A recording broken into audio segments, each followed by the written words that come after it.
Assalamualaikum warahmatullahi wabarakatuh. Baiklah, Waalaikumsalam. pada kali ini kami akan mempresentasikan atau bagaimana jalannya jawaban dari penugasan hukuman yang telah Ibu Rini berikan kepada kami yang beranggotakan saya sendiri Muhammad Rizaldi, rekan saya Putra Anggoro, rekan saya Muhammad Faisal Fatah, dan rekan saya Hafiz. Cukup rangkaian tugas yang telah diberikan Ibu Rini, kami akan mempresentasikannya per bagian. Yang pertama, bagian saya akan mempresentasikan bagaimana syntax exercise dari 7.3.4. Nah, dari pertanyaan A, di sini kita akan mengeksplor bagaimana distribusi dari X, Y, dan Z variabel dari diamonds. Berikut sintaksnya. Di sini teman-teman bisa lihat bahwa di sintaks ini terdiri beberapa library. Ini merupakan kumpulan-kumpulan library yang untuk membantu kita dalam menjawab pertanyaan-pertanyaan dalam penugasan kali ini. Nah, di sini saya menggunakan summary select diamond. Ini merupakan sintaks yang menampilkan nantinya bagaimana statistik dan memilih variabel diamond tersebut. Nah, berikutnya yaitu ada ggplot. Di sini akan menampilkan bagaimana visualisasinya. Di sini saya menggunakan visualisasi histogram. Nah, berikut merupakan output dari sintaks untuk jawaban yang A.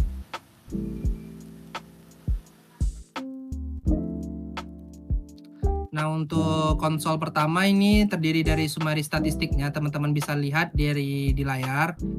Dan ini merupakan histogramnya. Dan teman-teman bisa melihat di layar semuanya. Nah, untuk interpretasinya teman-teman bisa baca di layar.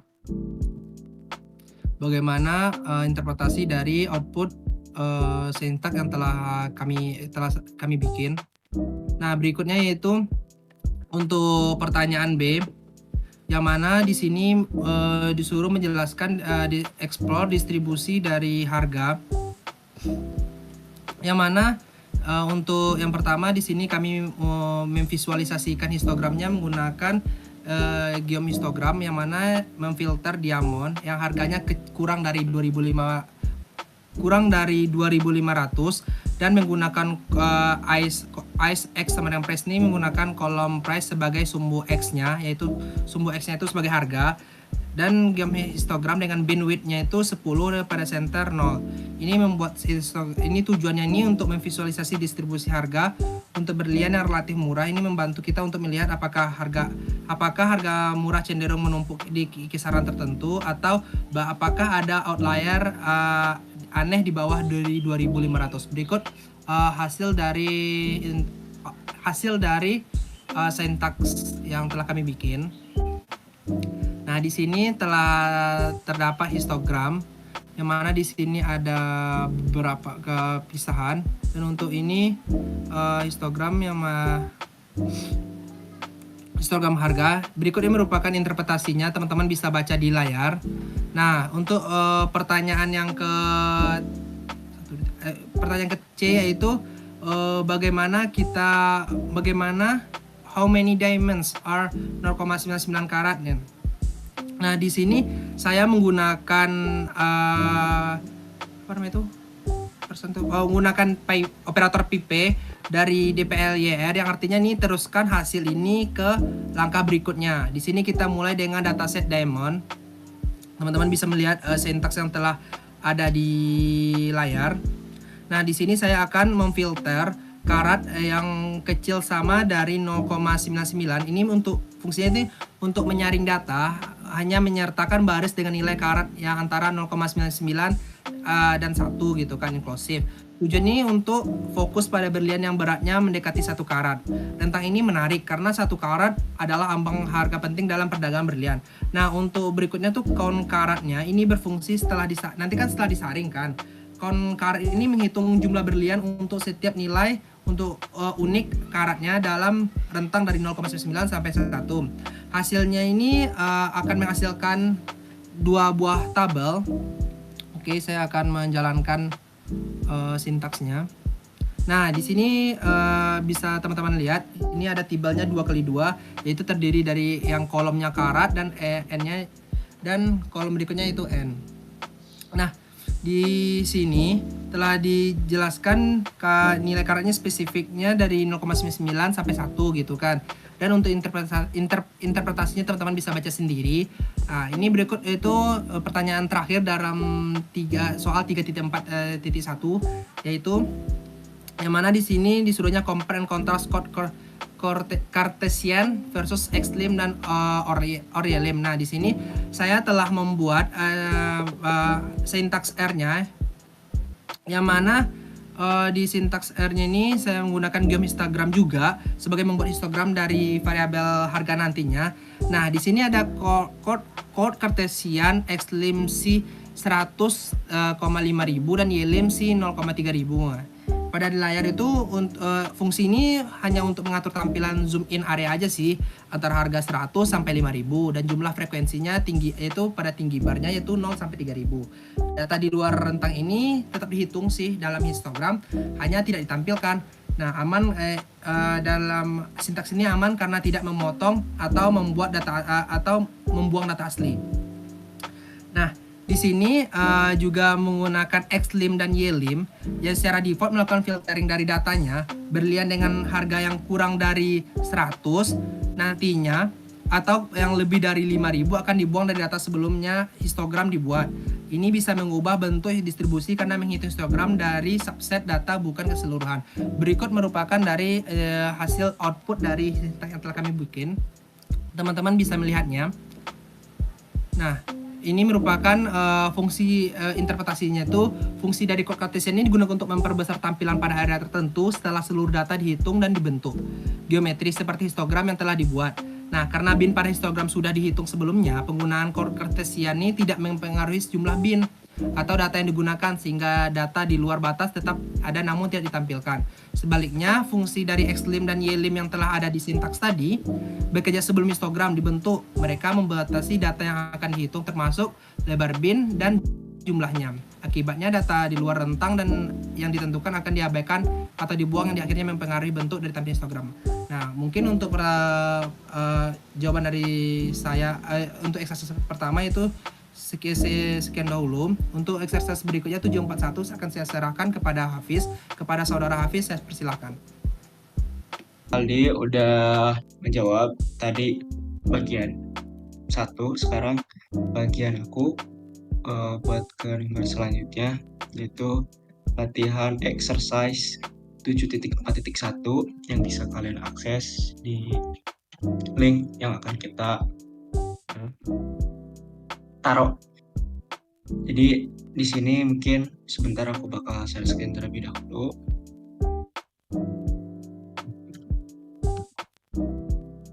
Bentar.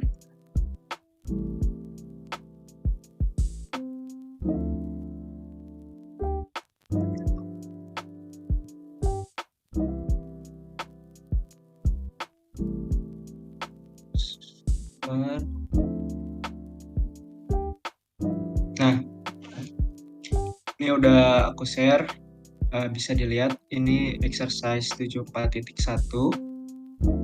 Di sini dikatakan di dalam soal nomor 1, what happens to missing values in a histogram? What happens to missing value in a bar chart? Why is there a difference? Jadi yang dimaksud dalam soalnya apa yang terjadi jika ada missing value di histogram dan apa yang terjadi jika ada missing value di bar chart. Mengapa terdapat perbedaan di kedua pernyataan tersebut? Jadi yang pertama kita lihat di sini ada sintaks yang telah kami buat. Langsung saja coba di run, dan ini bisa dilihat di sini ggplot dimensions 2 ISX plus geohistogram, yang berarti ini adalah contoh histogram ketika ada missing value-nya ada di sini. Coba kita run. Nah, pada saat di run hasilnya akan seperti ini, seperti histogram biasa pada umumnya, tetapi di output R studionya akan ada tulisan seperti ini, warning. Ini dikarenakan di histogram terdapat nilai yang dijalankan histogram akan dihilangkan. Jadi NA yang ada pada nilai yang diinput ke fungsi ini yang memiliki NA-nya akan dihilangkan ketika amatan tersebut dihitung. Nah, kita selanjutnya untuk yang bar chart. Nah, di sini kita bisa lihat di sintaksnya ccplot geombar. Berarti kan ini adalah bar chart. Nah, di bar chart seperti bar chart pada umumnya, tetapi jika kita perhatikan lebih lanjut, di sini terdapat ada NA.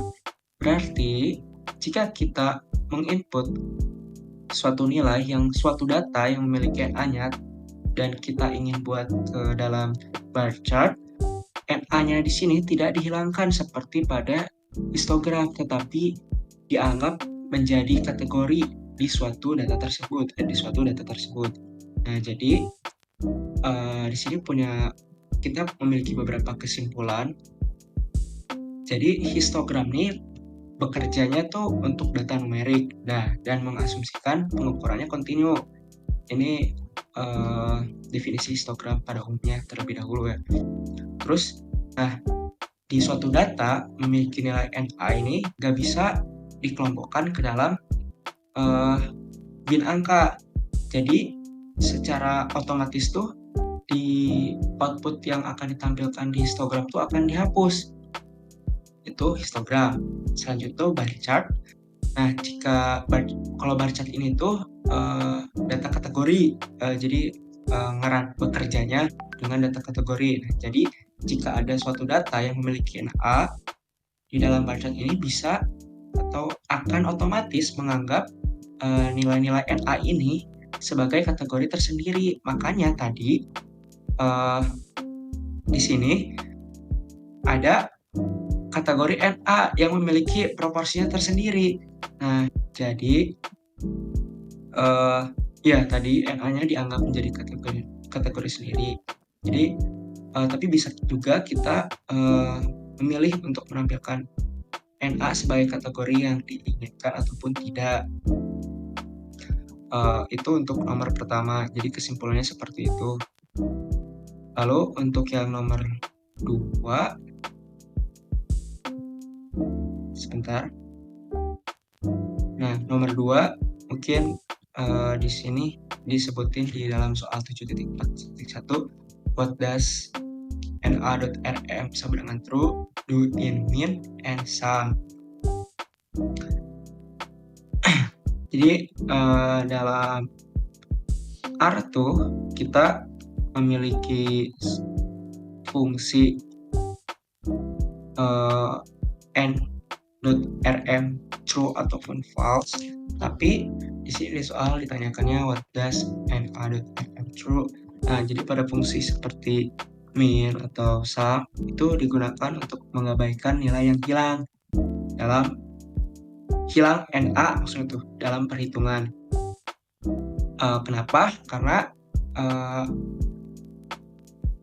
di dalam suatu data yang memiliki NA, misalnya X didefinisikan vektornya ada 1, 2, terus 4, 5 NA.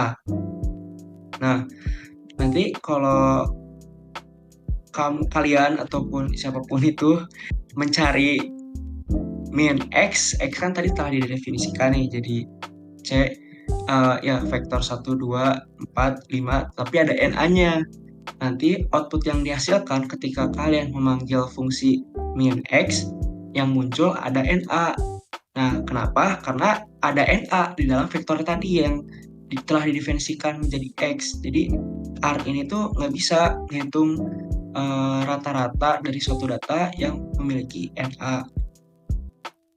Terus kecuali kalian bisa dituliskannya pakai NA.rm true. Jadi kayak gini, sebentar. Mungkin di sini belum dibuat, kalau ketinggalan.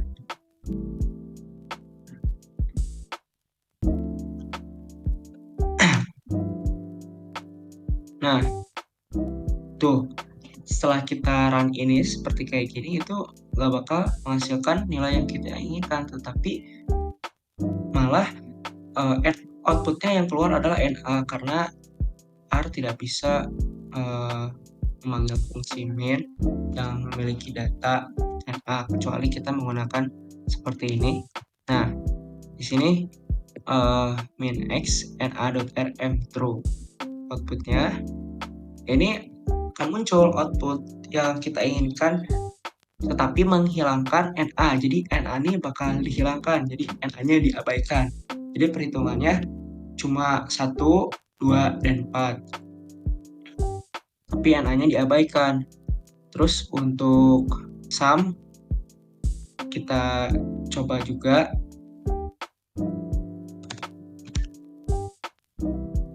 Oh ya, ini lupa belum dipindahin ya teman-teman. Nah, hasilnya tuh bakal 7 karena ya tadi NA-nya dihilangkan, diabaikan. Coba kita kayak gini. Nah, ini bakal menghasilkan NA karena sama saja seperti x tadi, min tadi, fungsi min ini tidak menggunakan fungsi tambahan na.rm true. Nah, jadi lebih baik jika kalian memiliki suatu data yang memiliki NA not available, kalian bisa menggunakan fungsi NaRm true ataupun T sama saja, hanya beda disingkat saja. Jadi kesimpulannya, jika na.rm sama dengan true, artinya itu na di remove, yang berarti nilai na pada suatu data yang kalian input akan diabaikan ataupun dihapus dalam perhitungan. Nah, tapi jika tidak, na-nya nggak dibikin fungsi seperti na.rm sama dengan true, defaultnya itu na.rm sama dengan false. Jadi jika kalian tidak mengetikkan na.rm true, itu akan default, yang berarti na.rm sama dengan true, fungsinya akan mengembalikan na. Jadi na-nya nggak dihilangin, makanya akan menghasilkan seperti ini tuh, hanya na, soalnya tidak menggunakan na.rm true, dan defaultnya suatu fungsi ini na.rm sama dengan false. Pembuktiannya bisa dilihat rm. Nah, ini kita dijalankan di ranah itu tetap na.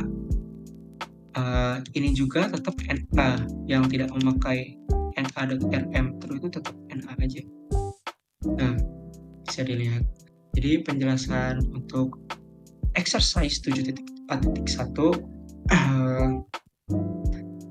saya cukupkan. Mohon maaf bila ada kekurangan, maka saya alihkan ke bagian selanjutnya, yaitu Faiz Al-Fatah. Terima kasih. Oke, terima kasih kepada Hafiz atas penjelasannya untuk nomor 2. Kali ini saya Muhammad Faisal Fatah akan menjelaskan nomor 3, exercise 7.5.1.1. Oke, yang pertama adalah nomor 2. Oke. What variable in diamond dataset is most important for predicting the price of a diamond? How is that variable correlated with cut? Why does the combination of those two relationships relate to lower quality diamond being more expensive? Oke. Jadi poin pertamanya ini adalah, pertanyaannya itu variabel apa yang paling penting untuk memprediksi harga berlian. Terus yang pertanyaan kedua adalah bagaimana korelasi variabel tersebut dengan cut. Yang ketiga, kenapa kombinasi dua hubungan tersebut merujuk kepada berlian dengan kualitas yang lebih rendah menjadi lebih mahal gitu. Nah, ini maksud lower quality-nya nih cut-nya ya. Oke. Pertama ini. Nah, berdasarkan dari dataset,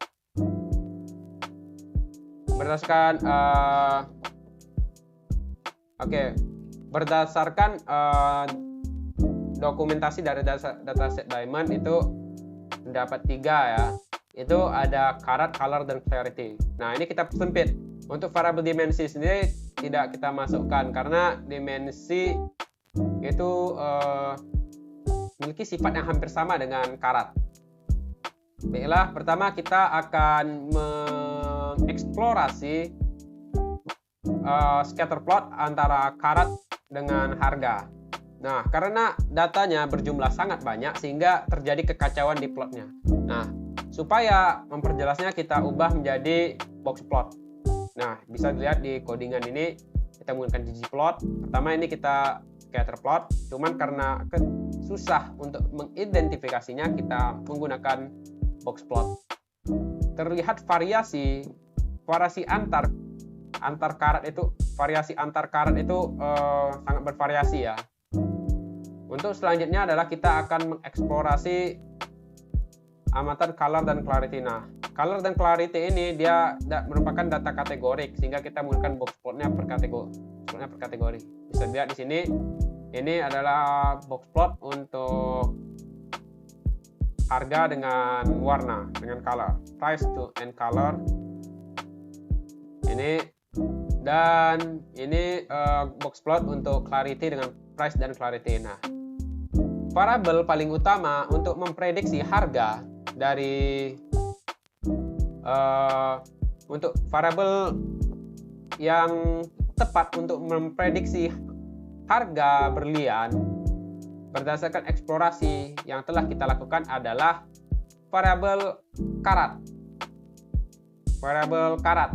Kenapa variabel karat? Ini karena variabel karat itu memiliki variasi between yang lebih memiliki between antar variabel yang lebih bervariasi dibandingkan dengan variabel lainnya. Nah, prediktor yang terbaik yang dapat kita gunakan adalah karat. Nah, selanjutnya adalah kita mencari hubungan karat dengan cut. Kita akan menggunakan box plot ya. Nah, hubungan yang dapat kita lihat ini dari data tersebut, hubungan karat dengan cut, hubungan karat dengan cut itu memiliki hubungan negatif, memiliki hubungan linear negatif. Nah, terus itu yang untuk hubungan antara dua variabel prediktor tersebut dengan cut. Pertanyaan itu adalah kenapa kombinasi dua hubungan tersebut menyebabkan berlian dengan kualitas yang lebih rendah menjadi lebih mahal. Nah, itu sendiri disebabkan karena berdasarkan dari box plot ini, itu berlian yang memiliki ukuran yang lebih besar, cut-nya yang lebih besar, itu ini karatnya yang mempunyai karat. Ini tadi yang karat dan cut. Berlian yang memiliki karat, semakin besar karatnya maka akan semakin besar karat ini merujuk kepada ukuran berlian tersebut. Semakin besar karatnya maka semakin besar berliannya, sehingga dari box plot ini semakin besar karat justru kualitas cutnya adalah fair, sementara karat yang lebih kecil memiliki kualitas ideal. Nah, berlian yang lebih besar, sehingga dari box plot ini berlian yang lebih besar itu lebih menguntungkan jika dijual dengan cut yang lebih rendah, sehingga kualitas potongannya lebih rendah. Sedangkan berlian lebih kecil, karena ukuran kecil membutuhkan kualitas potongan yang lebih baik. Itu untuk nomor 2. Selanjutnya kita beranjak ke nomor 3. Install the ggstance package and create a horizontal box plot. How does this compare to using core split? Pertama adalah kita install dan load library ggstance. Sebelumnya sendiri library tersebut sudah diinstal di awal, dapat dilihat di videonya teman saya Aldi. Nah, dan kita akan membuat box plot horizontal. Nah, kita bandingkan dengan core flip. hasilnya sendiri ini menggunakan core flip, sementara yang kanan ini menggunakan G-Stance package. G-Stance package. Nah, G-Stance package sehingga ada nih sehingga ada ini fungsi orientation Y. Hasilnya sendiri tidak berbeda. Nah, yang berbeda adalah dengan G-Stance package kita tidak memerlukan core flip, kita langsung masukkan orientasinya. Oke, selanjutnya adalah kita berlanjut ke nomor 4. One problem with box plot is that they were developed in an era of much smaller datasets and tend to display a prohibitively large number of outlying values.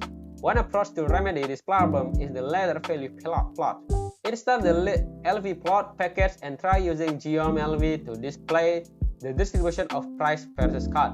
What do you learn? Baiklah, berdasarkan soal ini, terdapat satu masalah ketika membentuk box plot yang memiliki data yang sangat besar. Nah, untuk mengatasi masalah ini, kita menggunakan ini karena box plot itu dikembangkan ketika dataset itu lebih kecil. Sementara dataset yang semakin besar ini kita dikembangkanlah geom_LV. Nah, apa yang dapat kita lihat, apa pelajari, dan bagaimana menginterpretasinya. Oke, untuk geom_LV sendiri ini kita gunakan geom_LV ggplot diamond as x cut y price plus geom_LV, dan sehingga dihasilkanlah plot seperti ini. Nah, geom_LV ini, kotak-kotak pada letter value plot ini itu menyesuaikan dengan kuantilnya. Nah, perbedaannya dengan box plot itu adalah letter value itu dia menggabungkan banyak kuantil. Nah, karena kuantil yang digabungkan itu banyak, sehingga dia cocok untuk dataset yang lebih besar. Nah, inilah yang mengatasi permasalahan pada box plot sebelumnya. Karena box plot dikembangkan di area di mana dataset itu kecil. Nah, menginterpretasikannya berdasarkan plot di atas, setiap tingkatan kuantil ini itu mempresentasikan distribusi harga berlian untuk setiap kategori cut-nya. Cut fair memiliki median bertingkat yang terlebar. Dapat dilihat ini nih, paling lebar cut. Ya, memiliki median bertingkat terlebar, maksudnya median tingkat yang terlebar yang lebih tinggi dibandingkan cut lainnya.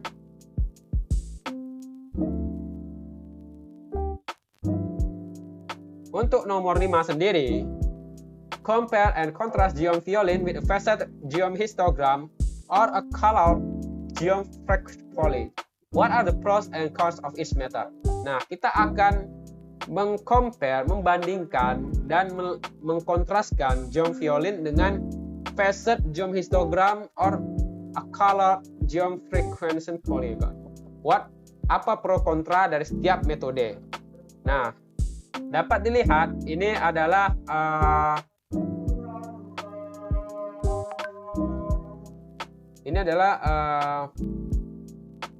frequency, ini color frequency polygon, sementara ini adalah facet, ini geom violin. Nah, ini adalah perbedaannya ya, ini codingannya, sementara ini adalah perbedaannya. Nah, untuk geom frekuensi polygon ini, itu kita mudah untuk mencari kategori dengan densitas tertinggi karena dia dibedakan oleh warna seperti ini. Kita dapat melihat bahwa ideal memiliki densitas tertinggi, memiliki nilai tertinggi. Jelas sekali dilihat dari poligon frekuensinya. Namun kelemahan dari geom frekuensi polygon ini adalah garis-garis yang saling bertumpuk ini membuat kita kesulitan untuk mengamati data. Betul, karena mereka saling tumpang tindih. Selanjutnya kita melihat facet wrap. Nah, facet wrap, oke. Ini facet, ini facet geom histogram dengan violin. Untuk facet histogram dengan geom frekuensi dengan geom violin itu memiliki kemiripan dan kelebihan dan kekurangannya. Mereka berdua mirip. Kelebihan keduanya adalah mudah untuk membedakan tiap kategori itu secara visual. Secara visual kita mudah untuk membedakannya. Berbeda dengan ini yang saling tumpang tindih. Ini lebih mudah dibedakan. Namun sulit untuk membandingkan nilai vertikal distribusinya, sehingga kita kurang tahu variabel mana yang memiliki densitas tertinggi. Karena dapat dilihat dari ini, karena bagi kita sulit untuk melihat mana yang densitasnya tertinggi. Ini densitas tertinggi. Pembandingan nilai vertikal distribusinya lebih sulit ya untuk membandingkan nilai vertikal distribusinya. Oke, selanjutnya soal saya lagi yang nomor 5 itu exercise 7.5.3 and point 1. Yang pertama adalah kita visualize the distribution of karat yang partition by price, yang dipartisi oleh harga. Jadi kita akan memvisualisasikan distribusi dari karat yang dipartisi menurut harga. Kita dapat menggunakan ggplot, menggunakan corporate, dan ini label xlab, kita xcut number price, dan terus y-nya sama karat. Kita dapat menggunakan ggplot, boxplot nih untuk distribusi dari karat. Dapat dilihat nih distribusinya. Karat yang semakin besar berada pada harga yang lebih tinggi.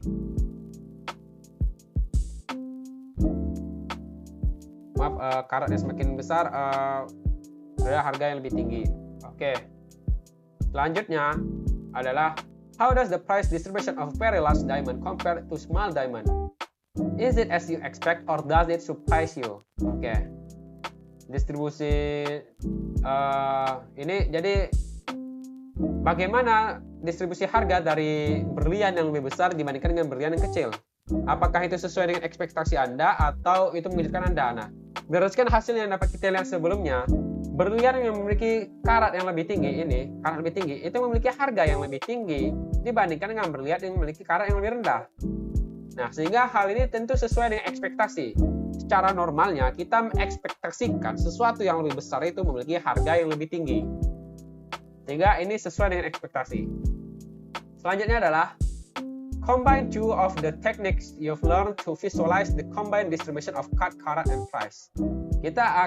Jadi dia meminta kita mengombinasikan dua teknik untuk memvisualisasikan gabungan distribusi dari cut, karat, dan price. Nah, kita dapat menggunakan facet wrap di sini.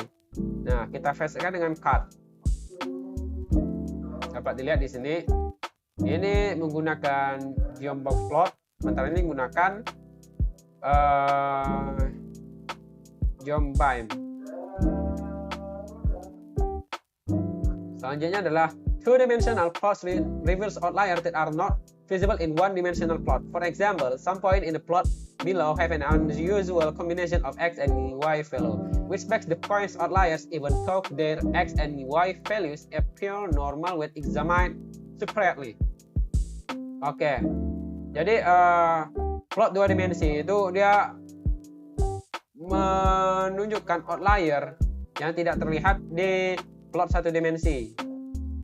Sebagai contoh, beberapa poin di plot di bawah mempunyai kombinasi yang tidak biasa antara nilai x dan y yang memiliki sehingga titik outliernya meskipun x dan y normal, sehingga membuat titik-titik ini kelihatan outlier meskipun x dan y-nya itu normal. Ketika kita bedah secara terpisah. Nah, kenapa hal ini terjadi? Hal ini karena korelasi antara x dan y sangat kuat. Plot di bawah ini disebabkan korelasi x dan y sangat kuat sehingga mudah menemukan titik-titik outlier di atas. Scatter plot itu membantu untuk melihat titik-titik individu. Jadi scatter plot dia melihat titik-titik secara individu karena scatter plot membuat plot berdasarkan titik-titik pada dataset. Baiklah, sekian dari saya. Berikutnya saya serahkan ke Anggoro ya.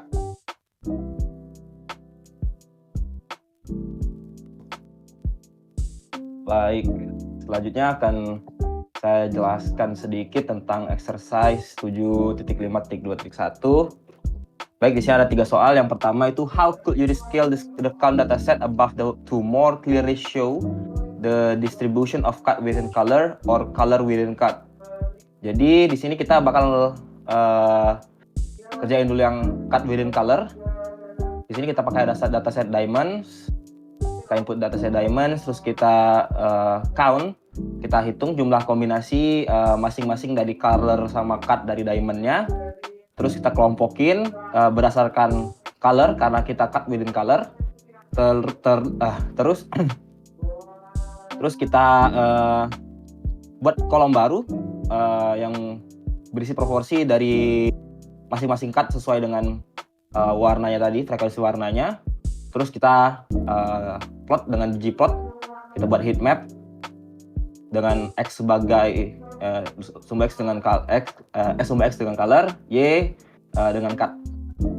Lalu dia bakal jadi seperti ini. Ini untuk cut within color. Selanjutnya kita bakal color within cut. Sama seperti tadi, kita masukin diamonds, terus kita count color sama cut-nya, kita jumlahin, terus kita group by cut karena kita color within cut. Terus kita mutate, lalu kita plot lagi, jadinya akan seperti ini. Oke, itu aja. Terus yang B, kita use geom_tile together with the player to explore how average flight delays vary by destination and month of years.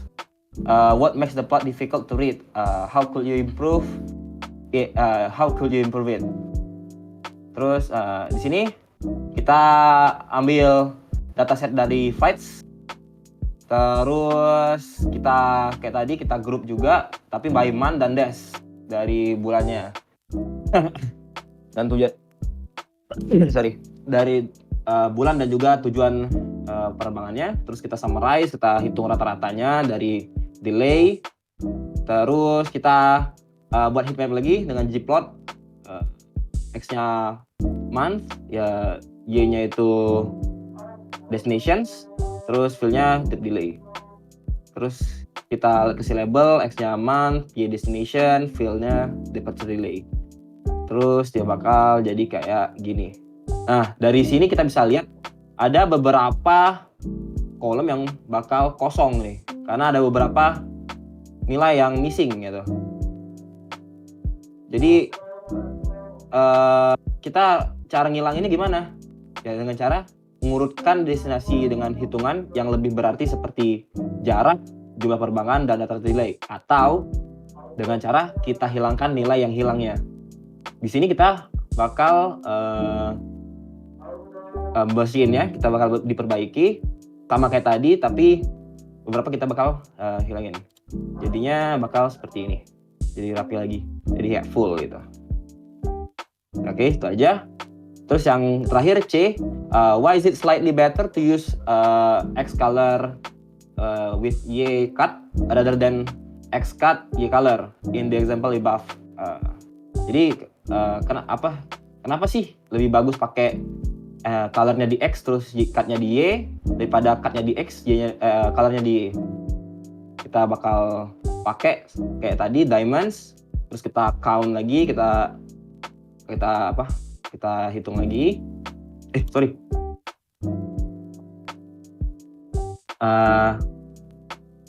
Terus kita mapping lagi sama yang pertama untuk cut color sama color cut.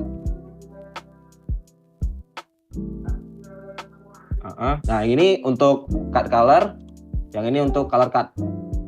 Kenapa sih lebih bagus? Karena label cut ini lebih panjang dan jumlah dari kategorinya itu lebih sedikit. Jadi lebih nyaman untuk ditaruh di sumbu Y, di vertikal. Jadi natanya itu nggak tumpang tindih gitu. Jadi lebih enak aja dibacanya gitu. Itu aja sih. Oke, sekian presentasi dari kami berempat. Bila ada salah kata dan juga berkelibetan berbicara, mohon maaf. Karena memang kami mengerjakan ini sedikit terburu-buru karena banyaknya tugas-tugas juga yang lain. Terima kasih untuk Ibu Rini. Dan sekian. Wassalamualaikum warahmatullahi wabarakatuh. Waalaikumsalam warahmatullahi wabarakatuh.